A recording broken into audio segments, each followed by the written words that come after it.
Mix Réflexion, on se retrouve aujourd'hui pour l'essai de la 250 FE de chez Husqvarna, le modèle 2019. Comme d'habitude, et si tu ne l'as pas déjà fait, je t'invite à t'abonner à notre chaîne YouTube. En cliquant sur la petite cloche, tu recevras des notifications pour voir nos vidéos en avant-première. On Blaise, 250 4 temps Husqvarna, modèle 2019. Des motos qui ont fait leurs preuves, des motos qu'on apprécie. On avait déjà essayé la 450 FC. Qu'est-ce que tu t'attends à quoi aujourd'hui? Je m'attends à une moto avec beaucoup de puissance, une moto qui marche fort. La seule problématique pour moi, c'est au niveau des suspensions avec la fourche à air. On va voir ce que ça donne, mais par contre c'est vrai que le fait d'avoir beaucoup de puissance sur un 2,5 4 temps, c'est quand même pas mal. Donc c'est une moto qui m'avait beaucoup plu l'année dernière. On va voir cette année si c'est à nouveau le cas. Je pense que les changements ne sont pas majeurs, donc ça risque d'aller pas mal et d'aller bien. Au niveau des équipements, c'est Husqvarna, on le sait très bien, c'est une moto sortie de caisse, on peut quasiment faire des compétitions avec. Je sais que toi, elle est équipée d'une suspension à air. Quoi tu t'attends? Je m'attends à quelque chose d'assez dur, assez difficile à régler aussi. Donc voilà, en général, c'est ce qui fait défaut sur ces motos-là, c'est la suspension. Donc on va voir sur la piste ce que ça donne. Avant de dire que c'est pas bien sans avoir essayé, on va voir ce que ça donne. Mais je sais que normalement, niveau moteur, on ne sera pas surpris, ça va être quand même pas mal. Allez, on se retrouve sur la piste.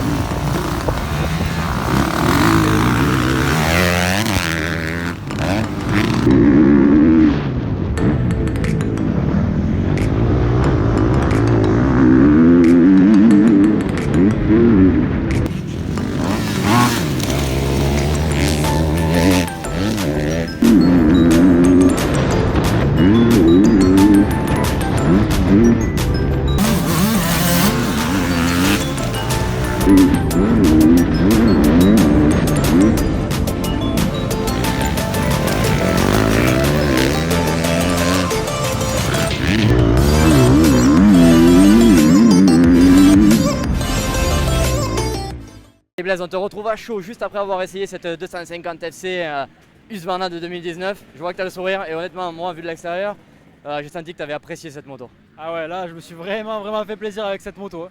Là, c'est le moteur le plus rempli que j'ai vu depuis un moment. Donc, pour une moto d'origine, ça marche à tous les régimes, à bas régime, mi-régime, haut régime, il y en a tout le temps. Donc si on veut piloter sur le couple, ça marche. Si on veut piloter à haut régime, ça marche aussi.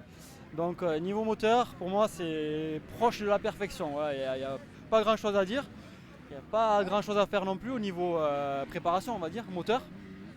Là où ça pêche un peu, c'est au niveau suspension, ça rebondit un peu. Donc comme sur la plupart des motos, une préparation est, je pense, nécessaire pour que ça soit vraiment adapté à son pilotage, son gabarit, à tout ça. Mais sinon, belle moto, hein. Bonne moto en tout cas. Au niveau du cadre acier, toi qui es plutôt habitué au cadre de Honda, donc des cadres alu, qu'est-ce que tu en penses au niveau de la maniabilité et même de la stabilité? Ça m'a pas choqué, c'est peut-être pas aussi maniable qu'une Honda par exemple, mais c'est quand même assez maniable, ça suffit, je pense que c'est pas mal. Niveau poste de pilotage, on est assez haut, on est avec un guidon d'origine qui est plutôt bon. Comme on l'a dit tout à l'heure sur les autres Husqvarna, les accessoires sont d'origine bien. Donc très franchement, il n'y a pas grand chose à jeter à cette moto, si ce n'est une petite réparation suspension à faire. Après, même maniabilité, il y a tout, hein, il y a le démarreur, il y a tout. Donc vraiment, sur 2020, tu conseillerais juste de changer les suspensions sur cette moto, quoi? Ouais, exactement. Ouais, Pour la changer, faire évoluer. voilà, pour la faire évoluer. Petite retouche au niveau des suspensions pour qu'elle rebondisse un peu moins. Ça tape un peu au niveau de la fourche.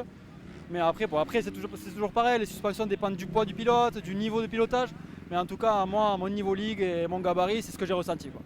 La chose qui est parfaite sur cette moto, que tu aimerais bien retrouver sur une autre moto, c'est quoi? La puissance moteur, incontestablement, c'est la puissance moteur qui est remplie à tous les régimes. C'est pas loin d'une 350, hein. Franchement, niveau moteur, on peut la piloter encore plus haut dans les tours qu'une 350. Donc c'est quand même une bonne moto et franchement, il n'y a pas grand chose à jeter, hein. Merci Blaise pour cet essai. Et si toi aussi tu veux te faire ton propre avis, tu peux contacter CBO Group pour essayer cette moto.